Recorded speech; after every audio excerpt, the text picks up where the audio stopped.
Okay, so this is the bike it's going to be in. Now what we'll do is, first we have put a bit of black tape just here, because this will be the reference point. Then we are going to measure the distance between the chainstay here, which is the right chainstay, and the brake surface, and the left chainstay and the brake surface. Now they'll be different at the moment. The goal is to get them the same. So if the right is a larger gap than the left, we need to move the rim across this way, and vice versa. So I'll use my trusty vernier calipers to measure the gap here and here. Then we will adjust these spokes to move the rim either left or right at this point here where the tape is. So that's our reference point. Then we will go around the whole wheel and true the wheel to this point here. This will of course adjust the spoke tensions we've put in before. That's not too much of a concern because it shouldn't move them too much. After we've got the wheel completely straight, then we'll go around the spoke tensions again and get those exactly right. Then we'll check the radial true, which is the up and down of the wheel. Adjusting that involves letting out pairs or groups of spokes, or tightening groups of spokes to either allow the wheel to expand or contract in a certain area. Sounds complicated? It's not. So the first step then is to measure. Let's do that now, and then adjust the rim to match. After that, we'll go around and true the wheel up in the frame, and then that will be the wheel exactly fitted to this frame, completely bespoke. Okay, so the drive side spokes now are about 95% of the target tension. The non-drive side spokes have been adjusted so that the wheel is straight, well, getting straighter in relation to the brake pads. I've adjusted the brake pads so that at this reference point with the tape here, the brakes are touching absolutely bang on central. So again, this is the reference point here. I'm now going to go around the wheel and adjust the non-drive side spokes so that all the way around the brake pads are touching central, so the wheel is not too far to the left or the right. Now, I first start this with the brakes wide open.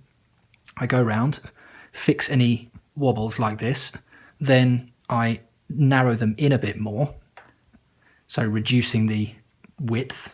Then I spin the wheel around, check for any movement here and fix it there. So we're going macro to micro. Let me show you an example. So if we pull the brake pads in, that's the perfect position there. So there's no sound, there's no rubbing. Then if I move the wheel around slowly, there we go. There's a rubbing point. So this rubbing point is touching on this side. So I would therefore need to let out these spokes slightly to let it go further to the other side. Now, the technique you use for this is you don't just let out one spoke to move it across. If you do let out one spoke, it will move the wheel across, but you need to feather your work around the wheel. So you would let out the main offender, as it were, the one where the movement is the furthest out by a little bit, by a small amount. Then you would go back one and adjust this one by less. So basically you're feathering the work, which means that this spoke that is the furthest out, you don't have to lose so much tension off it. You lose a little tiny bit of tension off this one, and a middle amount of tension off this one, and a little tiny bit of a tension off this one.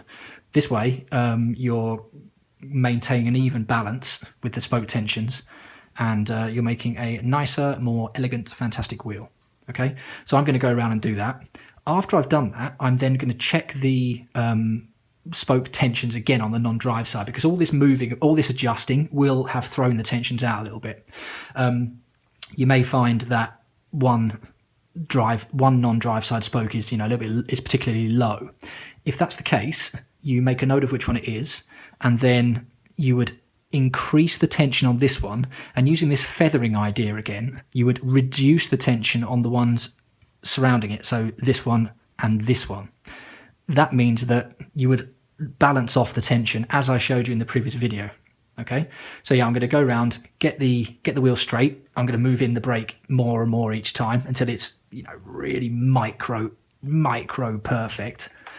Then I'm going to check the spoke tensions, get them all even around the non-drive side. After that, I'm going to go back to the drive side, check those tensions again, and you know, you may need to adjust them because anything you do on this side could have an effect on the spokes on this side. It's all a sort of, you know, a balancing act basically. And it may take me 2 or 3 times to go around to really get it tuned in. Once we've done that, it's basically it. Now, in terms of radial true, that's the up and down of the wheel, I have checked this wheel, and luckily it's pretty bang on. I haven't needed to do any real radial adjusting. Now, that might surprise some people. There was a little bit. Now, by radial true, that means that when you look this way at the wheel, underneath the rim in relation to something, you can see it moving up and down a bit. You don't want that, of course. You'd like it to be exactly circular, you know, super round wheels like Team Sky got accused of having.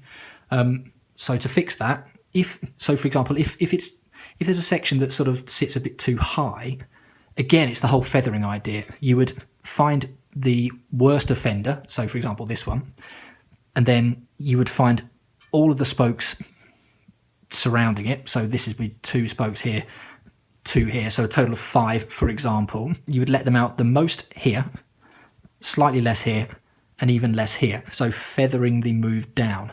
Again, this will mess around with the tensions. So you've then got to go back and check the tensions and see how it works. Again, it's a balancing act, but that's how you do it. So I'm going to go around and check the non-drive side spokes, fix the tensions, check the drive side, and then I think that's done. All right, so there we go. Rear wheel is completed. Now, to the left of it, you will notice a front wheel as well. This was built in exactly the same way, except with the front wheel, you just do the left side spokes and the right side spokes to the same tension, so it's much easier.